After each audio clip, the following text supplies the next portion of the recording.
This is the Lifestyle Builders Podcast, Show 53. Relationship Marketing, Your Customer Journey. Feel like you're constantly adding things to your to-do list and thinking, I need more time. With all the ideas for your business, plus, life, you probably feel like you need about 4 extra hours every day to get everything done. You aren't alone. You need Lifestyle Builders. We'll help you get clear on your vision and the steps you can take to get there with strategy, action, and accountability. Head over to joinlifestylebuilders.com to get your time back today. All right, welcome back to the podcast, and we are going to start this episode off talking about the actual journeys. I want to talk the band? No, not the band. Although I do have a lot of Journey songs in my head. Thank you to Glee for always coming through on those. No, I want to talk about physical journeys. So when I met you, you hadn't been very many places. I was a deprived child. You thought the city we live in now, you thought the mall was the city, which is like in a suburb. And I think I laughed at you and I was like, no. So now that we have, come a long ways from where we were back in college, what's the farthest you've traveled? Or like, what are some of the trips that you've taken that have kind of opened your eyes up to the different journeys? Yeah, well, it's interesting because I didn't go I didn't travel very much, up until I started working a professional job. Mm-hmm. And I mean, since then I've traveled all over. Ironically though, most of it's been the US. I was just going to say all over is very perspective term. The furthest I've traveled is probably California. So I've been out there several times for work in my professional career. And then I don't know why, conferences They're in always our on space the West Coast. are always in San Diego. I know, you only get to one city in California. It's not even all the cities. Yeah, so that's probably the furthest I've traveled. I think one of my favorite experiences was actually going to Colorado because I hadn't really been to a lot of different environments and being there, the Rockies are just beautiful and just the environment. And, we went to a lot of breweries when we were out there, That adds a lot of pluses onto the trip. But, Colorado was a place that I never really had planned to travel to. But once I went, I was like, this place is beautiful. I'd love to come back. Yeah. I was luckier. I had gone some places as a child. I remember, I think one of my first trips was, I was one of those kids that was very lucky to go to Disney World. I think when I was 9 or 10 maybe, and it wasn't even with my parents. It was with another family and some other kids. So that was a really eye-opening trip for me because I hadn't really been anywhere else that young. And then I got a surprise road trip to Toronto once to see Beauty and the Beast on stage, which was amazing. Also very young there, though. I think the biggest trip for me, the best journey that I took and the most eye-opening journey that I took was when I went to Spain and Portugal to play soccer in college. That was amazing. I mean, the flight was long. It was kind of a big deal because we were going out of the country. The only time I've ever gone out of the country was to Canada, which is 3 hours away for us. So Not that far. And we were going with our soccer team, and then we had some chaperones, and I was very lucky that my mom was able to come and chaperone with us.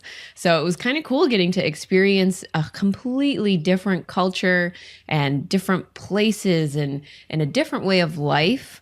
I think one of my favorite things we did was we had some free time while we were there, and they kind of just let everyone, you do what you want, obviously to your own risk if you're going to go travel around. Everyone else was like, oh, we're going to go to the beach.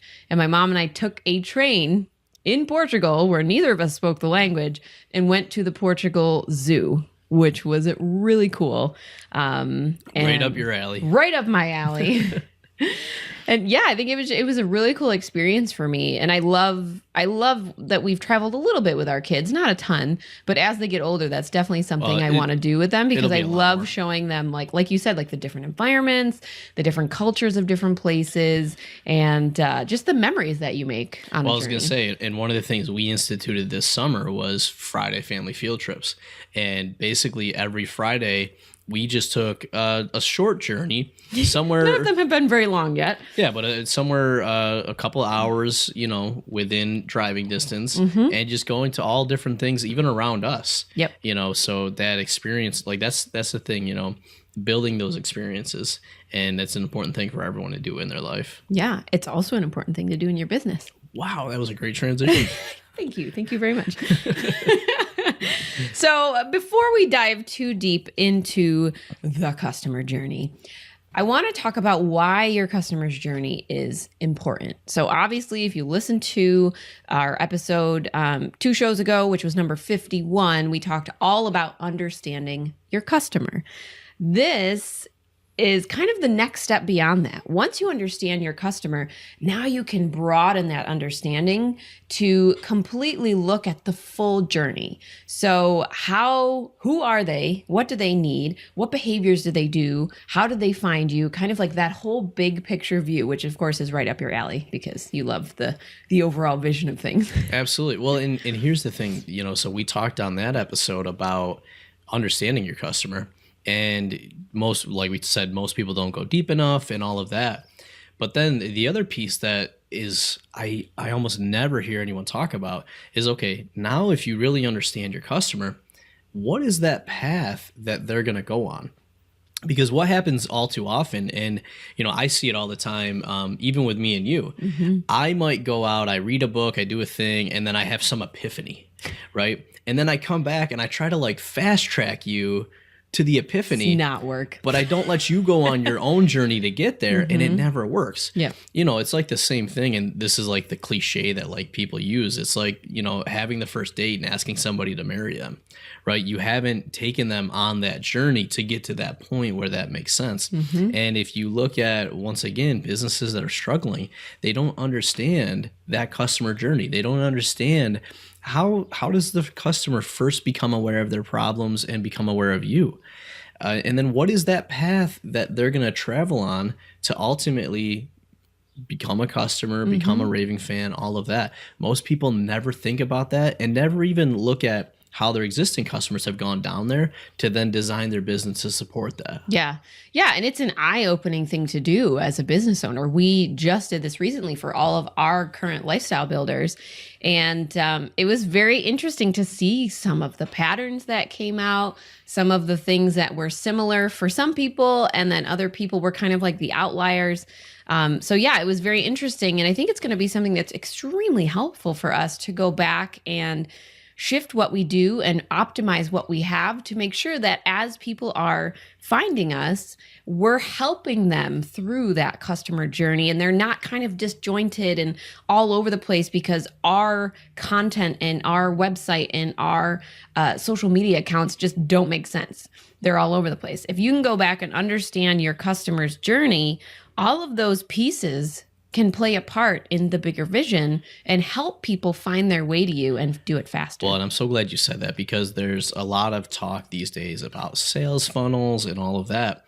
And what's often missed is that you can't really build an effective sales funnel until you understand that customer journey. Yep. Because essentially the way you're looking at this is what is that path that the customer is going to go through? And then you want to set up your business and everything related to that, your marketing and your sales process to support that. So we have people all the time that are like just doing things. And I mean, we did this for a long time. We're just doing things. We're creating a piece of content or we're doing this marketing promotion or we're making a website. But we don't understand how does that fit into our supporting the customer's journey and moving them to the next step. And like, there's all these like, quote unquote secrets. I'll tell you, this is a big one. If you guys truly understand how your customer journey flows, everything else becomes easy in your business. The messaging you use, the content and marketing that you create, how you set up your sales funnels, how you do sales, all of that becomes easier because you suddenly have intentionality to why you do things. Like there's so many people that are just kind of like, throwing darts in the dark and, maybe once in a while, you'll hit the mark, but more often than not, you're not. But if suddenly the light's on, you know what you're aiming for and you can do things very intentionally, I mean, it's going to be a game changer for your business. Yeah. And for all of you out there that are thinking, well, crap, that's me. I've already did all that stuff and my things are everywhere. I've already created all the sales funnels and all the content. It's okay. You can still go back and piece together some of your customer journeys, even though everything is disjointed. It's just going to take a little bit of work because you're going to have to dive into the numbers. You're going to have to kind of figure out like, hey, this person that bought this thing, where did they come from? And can I find that out? Because that's going to be the key to you figuring out, is this thing that I have out here working, or was that just a random sale? Because you don't want to spend your time optimizing a sales funnel where somebody just happenstanced upon it and bought your thing. And then since then, that's it. You haven't had any other sales. Well, I was going to say, and so what's the number one complaint people have when they come to us? Not having enough time. Yep. Right. When you understand this customer journey, you understand, where do people come from, and where, like, what are those common paths? And then you can spend your time there. Yep. Like, a lot of people today were like, okay, what is the path that the customer goes on to find you? And they don't know. So they might be spending time on all these social media platforms. They might be spending advertising money in all these different places, where if they knew that 80% of their customers were going down this one path, they can cut everything else out and make better use of their time and their money. Mm-hmm. Yeah. All right. And the other big part about this customer journey that I love is it identifies the gaps in your customer's experience. So you may have current customers and you can go back and talk to them and ask them these questions like, hey, how did you find us? What caused you That's a great question. to buy from Absolutely. us? Why us? Why now? You always talk about that when you're on discovery calls with people, but this is something you can ask your current customers, because they're going to give you the insights that you need to go back and look at this data and to potentially change and shift some of it so that there isn't so much kind of like jumping from rock to rock across the stream and people have to jump to the right rock in order to find the right spot on the path. You want to make that easier for them. You want to make a bridge across the stream. So I just made my own analogy. I was gonna say that was never really, happens. That was really good. You were definitely hanging out with me too much. Oh no. Anyways, so yeah, have those conversations with your current customers, because not only does that make the experience better for the new customers coming in, your current customers are going to appreciate that you are reaching out and asking them for feedback on how you can make things better, not just for the new people, but also for them. Well, I was gonna say, I just had a client that we were doing a coaching call this week, and we were kind of looking at their processes, and he's actually going through and doing this activity, and then he's going to be able to adjust and improve some of his processes based on where those gaps are. Yep. Like one thing, for example, is once the customers kind of paid and kind of had their the service delivered, there wasn't really a mechanism to get feedback from them. So feedback on not only what went well, but what can be improved, but then also a chance for a testimonial and then a positive rating. Mm-hmm. So we started out looking at the customer, and I had this person walk me through, okay, how do they first find you? How do they first become aware that they need this? When they become a customer, what does it look like? After the service is done, what does it look like? Because ultimately what you want to do is take them through the entire thing, and we'll walk through some of this on this episode, to ultimately turn them into what's called a raving fan. Like, not only were they a customer and they're satisfied, but they love being a customer so much that they tell other people about it. Because, I mean, when you can get referrals, I mean, you're not spending any money on it. And, you know, those are going to be some of the best people and customers that you get. Yep. Oh, excuse me. Am I boring you? No, you're not boring me. I just needed apparently another half hour of sleep this morning. All right. So let's talk about this in 3 segments. And you'll see why we picked these 3 segments at the end when we get to Tom's bookshelf. But basically, the first step in mapping out your customer journey is figuring out, how are people finding you? How are they becoming aware of you? Yeah, awareness, I think that word is so important.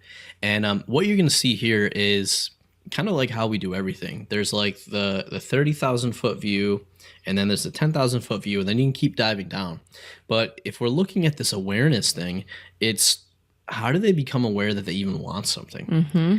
And then 2, how do they become aware of you and the fact that you could potentially help them with that thing?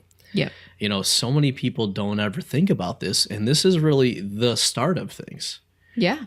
Right? So at this point, this is what and we'll kind of get obviously we're talking about customer journey, but we're going to be talking a little bit about marketing and a little bit about sales. So from a terminology perspective, this is typically what you'd call a prospect, right? There's somebody that is potentially interested in you or what you have to offer, but they haven't necessarily like raised their hand yet and said, yeah, I'm in. I really want this thing. But it's like the people that join Facebook groups and then don't post for like an entire month because they're feeling things out.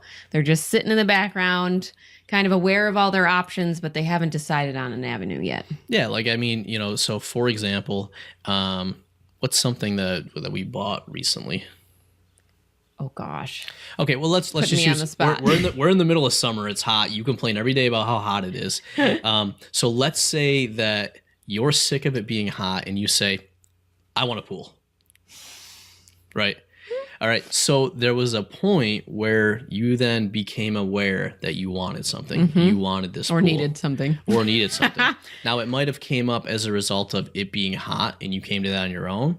Or maybe the local place that sells pools left a flyer in our door, or we saw an ad on TV or something.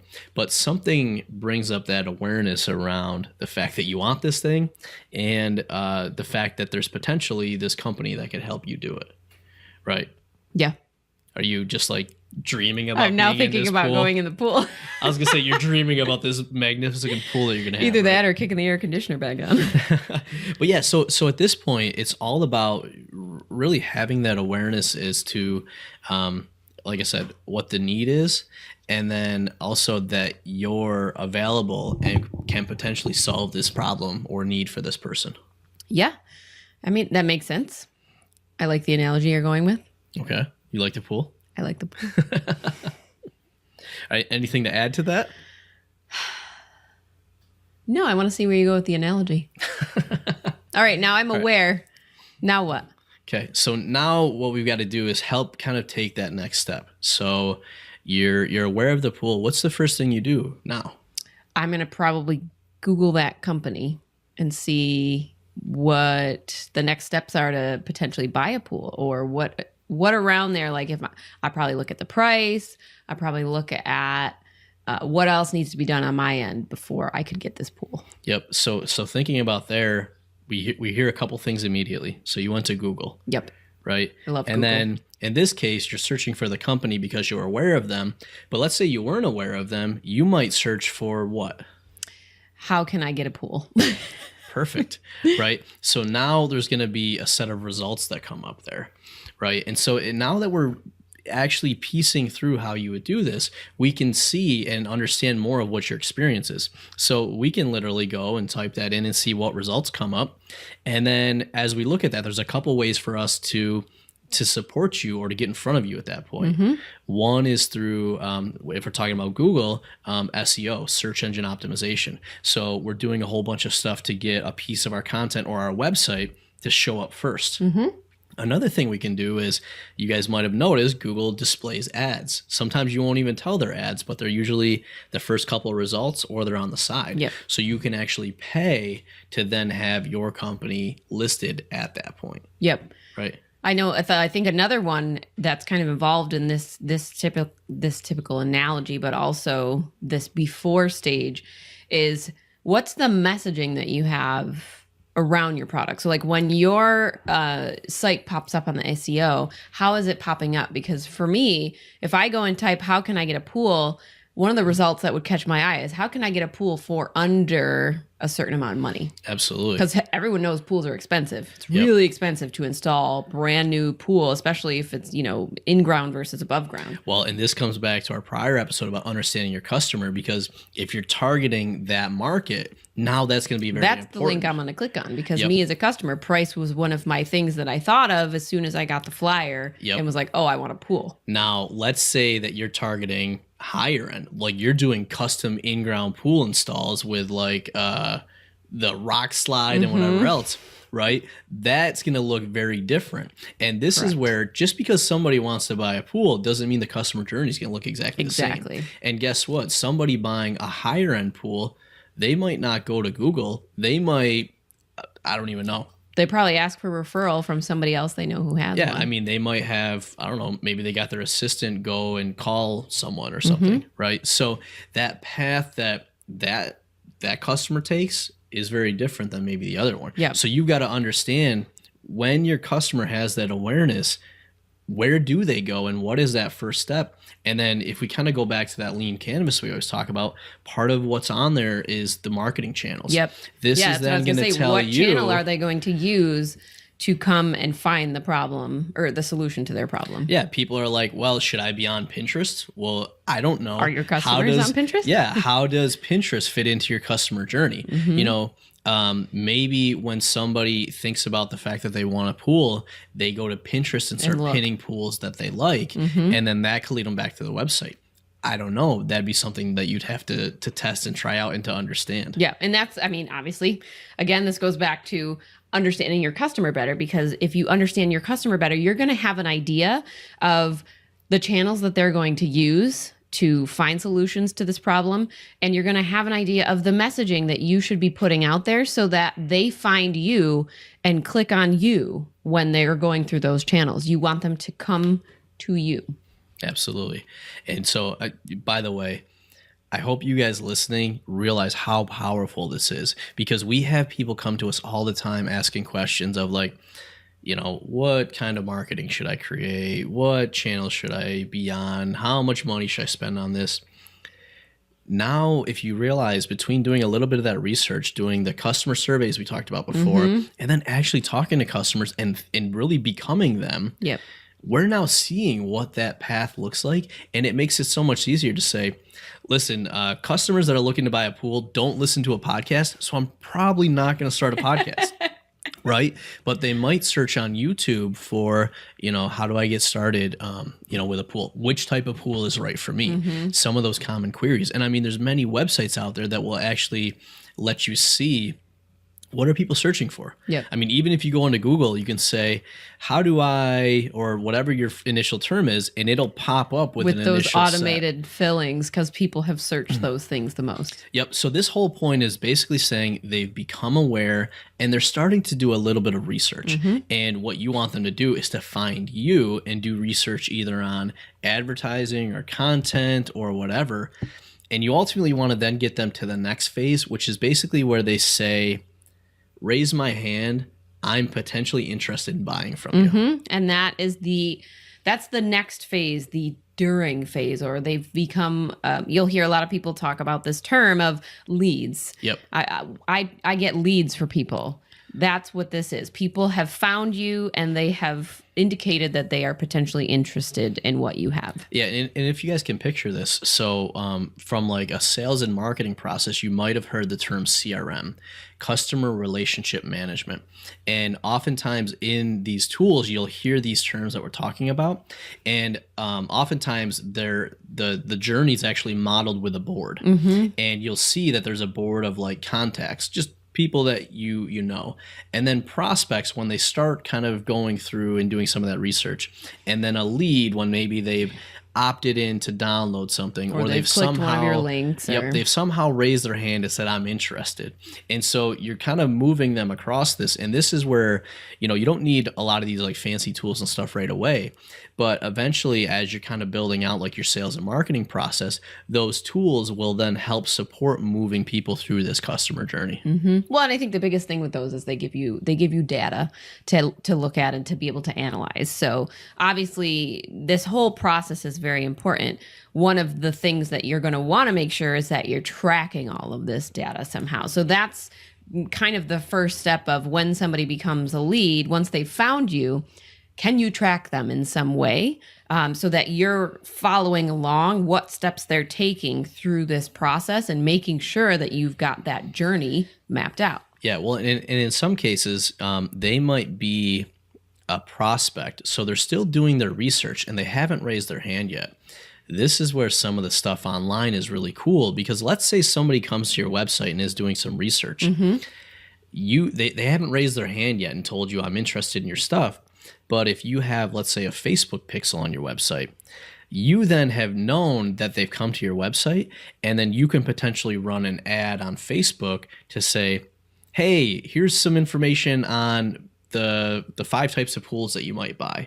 So then you're basically helping them on that next step. They came to your website and they didn't tell you they wanted it yet. So you're giving them another piece of content or something to help them say, yes, Well, I'm and interested. I'm sure all of you listening have had this happen to you, where you're on Absolutely. Amazon or you're on Google and you're looking something up and you land on a page and you don't take any action. You just were kind of looking into it, reading a little bit, and then you go back to Facebook and scroll your Facebook news feed, and all of a sudden you get an ad that pops up. So you're ready for a pool, huh? And Yep. it's like, oh, okay.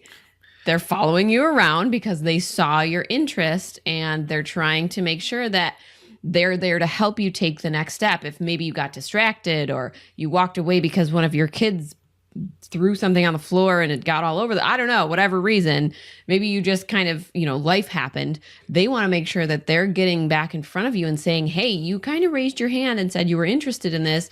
Are you truly interested? Because we've got this awesome thing for you. Yep. So they're trying to see, are you just a prospect or are you now going to become a lead? Are you going to click that and raise your hand even higher and say, okay, yeah, you got me. I want to know more about this pool that you've got. Yep. All right. So we're going back to Ariana, right? So you realize you want a pool, you've done some initial research, and you've maybe found a website that's got, or maybe you didn't do anything. Then you got the Facebook ad. It said, hey, 5 different types of pools. You clicked on the ad, you went to the website, and they're going to give you this free guide on the different types of pools as long as you give them your name and email, right? So you give them your name and email, they give you this guide, and now they're educating you. But not only are they educating you, they're further indoctrinating you into their company, right? Because like part of this process is there's numbers out there of how many touch points you have to have with different types of customers or different types of prospects in order to turn them into customers. So every time they see you, it's one more touch point. So now what you've done is you've opted in, you've raised your hand, and then what do you think that company is going to do now that they know who you are and they have your email? Well, now they're going to be emailing me things. Absolutely. So companies that do this well really understand, okay, so the first thing Ariana had, she was searching for this term. How do I buy a tool or a pool under this type or under this amount? So now she's come to our website, and then we gave her an ad that said 5 different pools under this price range. So now you've got that. What's the next thing that you do? The next thing that I do is probably look for the holes, or like poke the holes in their guide and say, okay, well, you say I could do this. What about this? Or you say it would only be this much, but like, don't I have to do all this other stuff as well? So for me, as the type of buyer that I am, I'm probably going to go the route of, this seems too good to be true. What am I missing here?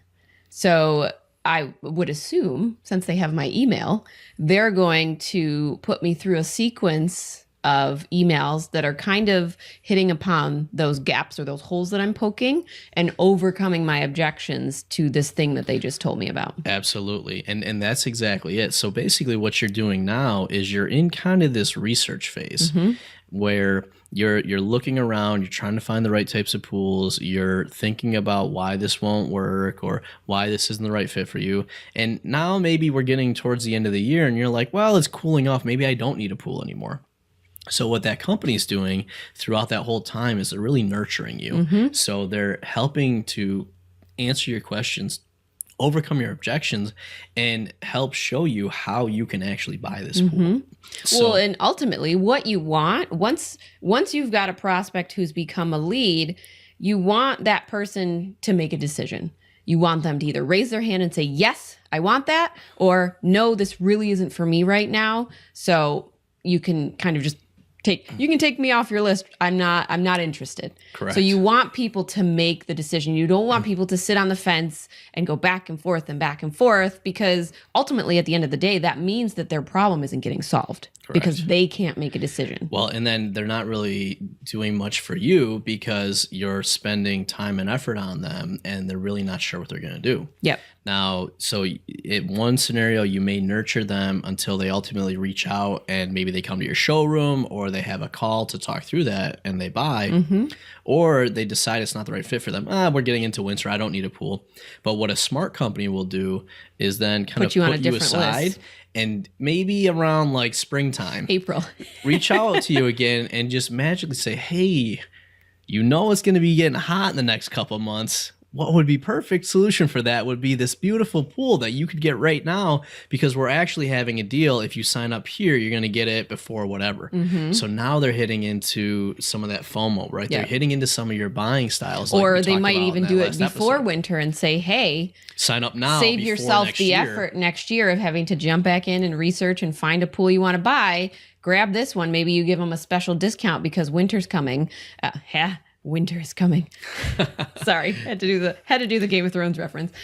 And now you're getting people off the fence because it's a deal. It's a discount. You know, people love discounts, especially like when you're going from season to season. That's a huge consumer thing where it's like, oh, summer clothes are now half off because winter's coming. And then at the end of winter, it's like the winter clothes are half off. So many people buy jackets in like January because everyone's already had their jacket because it's already cold, but they're half off because the season's coming to a close. I know so many parents are like, yeah, I got kids jackets in every size for the next 5 seasons.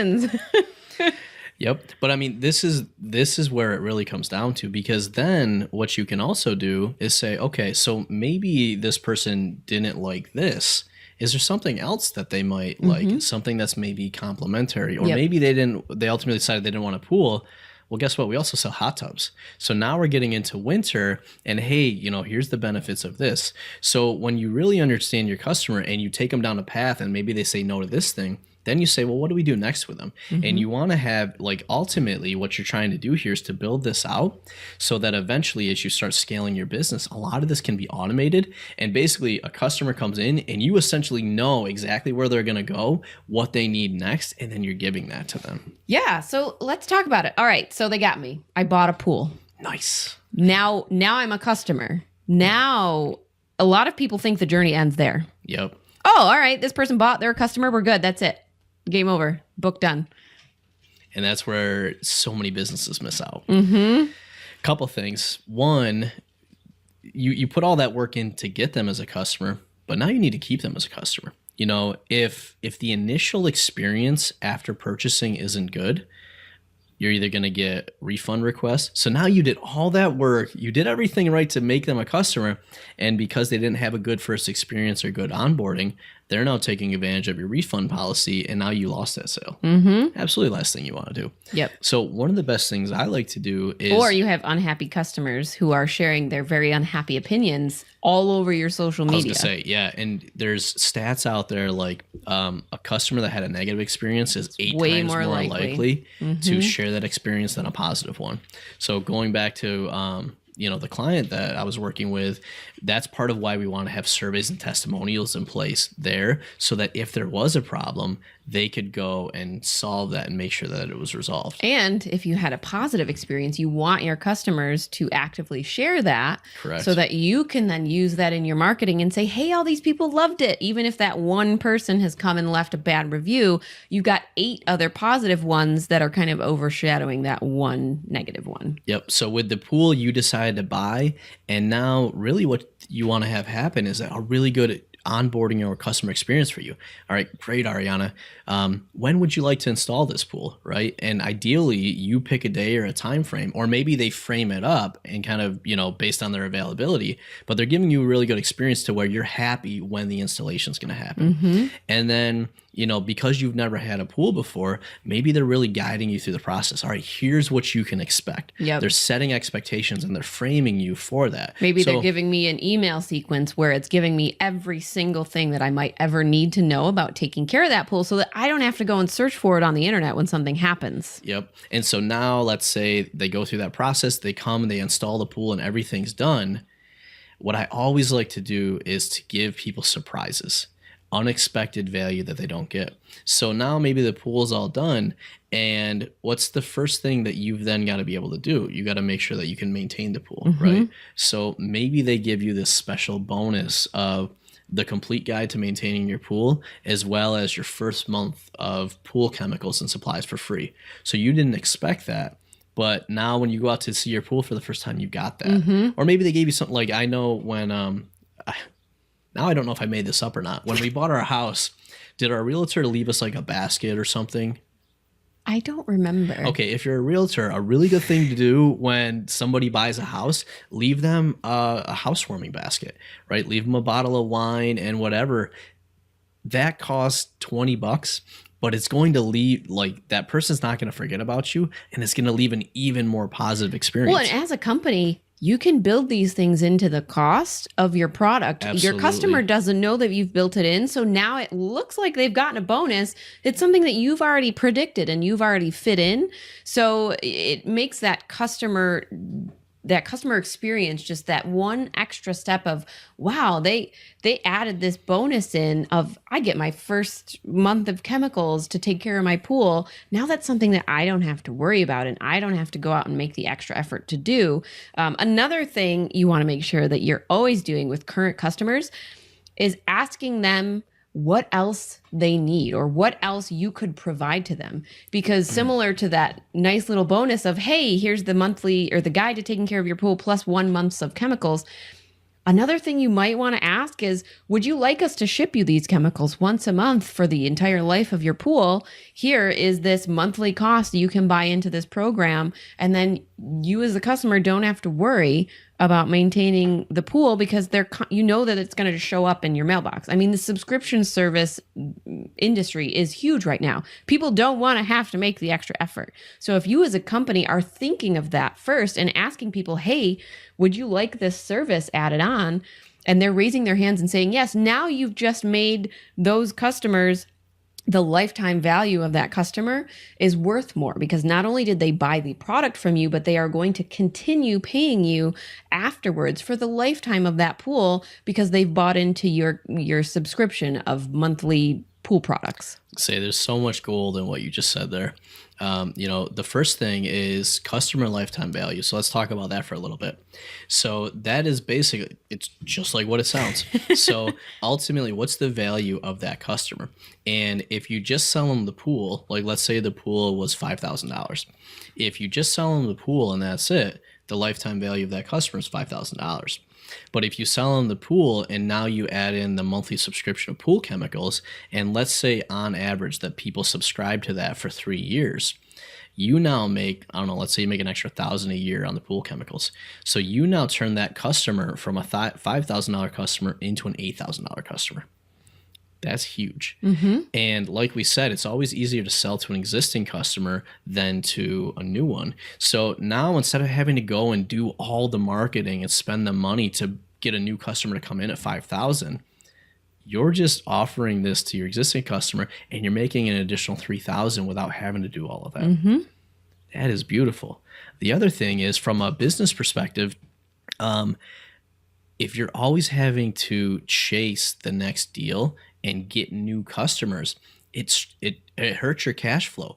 Every month it's kind of like you're starting from zero, and you've got to be, okay, we got to go and sell 20 new pools this month. But guess what? Now if you add that recurring revenue option into your model, now maybe we've got enough customers in that we actually only have to sell 15 new pools this month, because 5 pools worth of money is coming from our recurring model. And then I would say probably the other thing on what you hit on, every time you solve a problem for a customer, you actually create or expose another one, right? So what we just talked about here is, before their problem was, I'm hot, I want to cool off.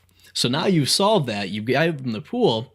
Now the problem is they have to maintain it. Yep. Now the question you want to ask is, okay, what problem does this now create or expose for them? Now it's the maintenance problem. So if your business can then be set up to solve that problem for them, they're going to go to you. Yep. Because Ariana doesn't want to start that journey all over again of going to Google, figuring out how to maintain the pool, blah, blah, blah. You made it easy. They already trust you. They already bought from you. So you're going to make more money and you're going to deliver better customer service to that customer because you're making it super easy for them. Yep. Like, this is how successful businesses not only get customers, but ultimately scale up and retain customers, because now we've made Ariana super happy. She's got her pool. The maintenance is super easy.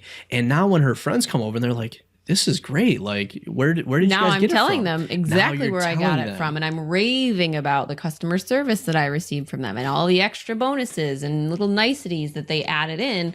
This is one of the best revenue generating models out there, is when you have raving fans referring you to everyone you know. You'll see this. I mean, just again, sign on to your Facebook feed. There's always somebody sharing something like, hey, I just bought this from so-and-so. They've got amazing customer service. You guys should try this. And they get an affiliate link. Well, I was gonna So say, because they're a raving fan, now not only did they get this amazing product and the amazing service behind it, now they're getting a little reward because they're sharing their love of this product with everyone out there on the internet. And anyone who buys into the product through them, they now get a little kickback from that.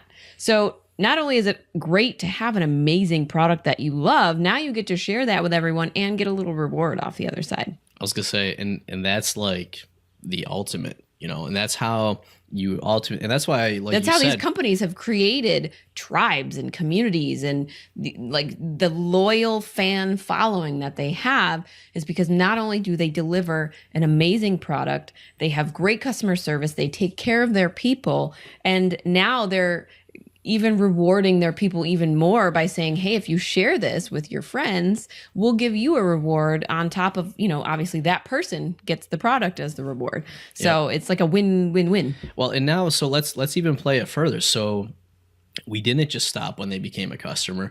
We did the extra effort and we set things up to make them a raving fan. Now, let's say 5 years from now, Ariana goes and buys a new house. This new house doesn't have a pool. Do you think Ariana's going to start all the way back at the beginning? Nope. No. I'm going to go back to the same people. Yeah, and now you have a bigger house, and now instead of a $5,000 pool, you want a $15,000 pool. So now the lifetime value of Ariana just went from, $8,000 or whatever to now $25,000. Right? So, I mean, like, this is where, focus, like, really having a business that focus on and understand your customers, not only is going to make you, like, your customers love you and build a really good company, but it's going to make scaling and getting that repeat customers, all of that, it makes all of that so much easier. Yeah. And guess what? You're going to feel very happy because you've got people that you've legit helped. They're going to send you thank you messages. Like, I'll tell you, like, every time, we get thank you messages and stuff like online, we've had people send us like brownies with like thank yous, even just like a thank you card in the mail. Like, I don't know about you, but like when we get those things, like, that just makes me feel so good. Instant warm fuzzies. Absolutely. And so, like, by focusing on your customer, you can have all of these things. It's almost like it's too good to be true because it's like a win-win-win-win-win. Lots of wins. It's a train of wins. Train of wins. The win train. All right. So we've talked about a lot of stuff in this episode. My homework for you is going to, if you are somebody who has customers currently in your business, is going to be to go back and map out your customer journey. Go back and figure out, when they signed up to your email list or when they first bought from you. If you know that they read a blog of yours because they commented about it or something, go back as far as you can and figure out how people found you.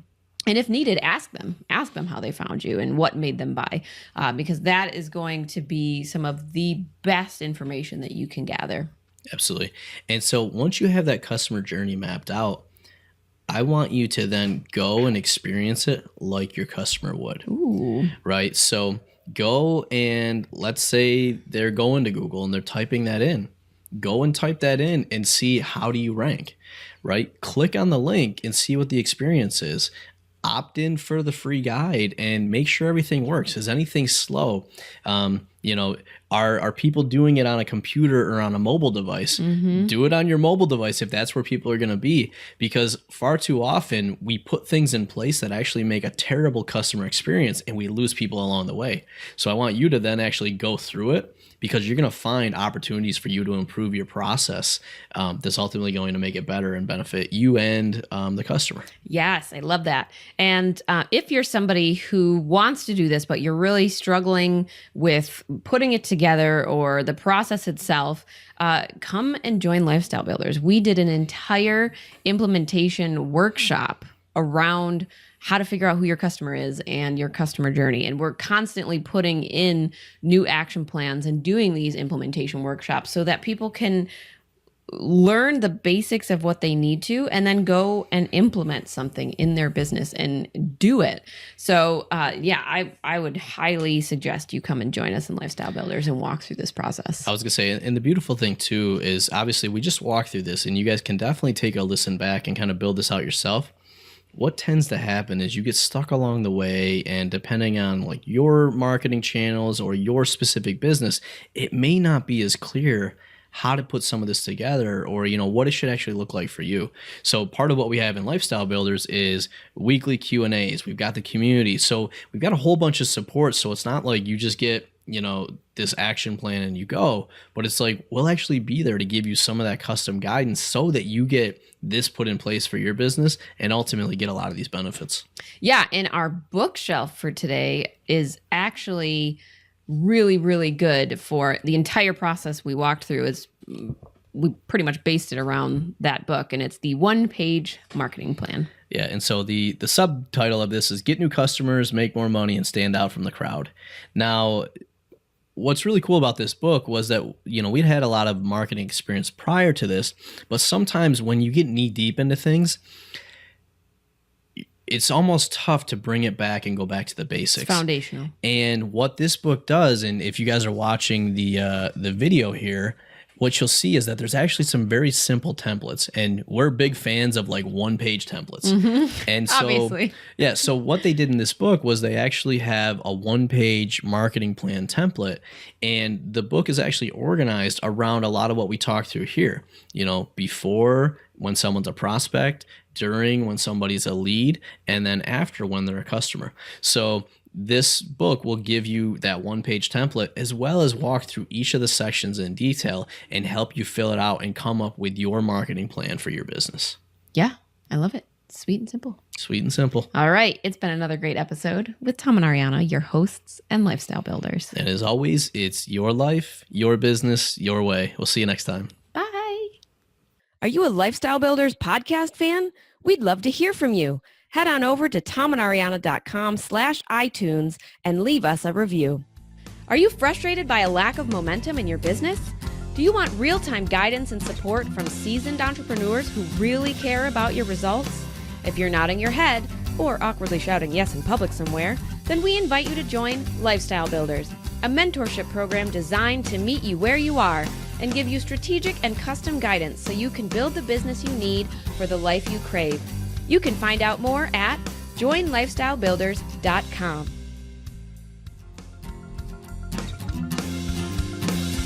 Your life, your business, your way. We join Family Entrepreneur Life. We join Family Entrepreneur Life.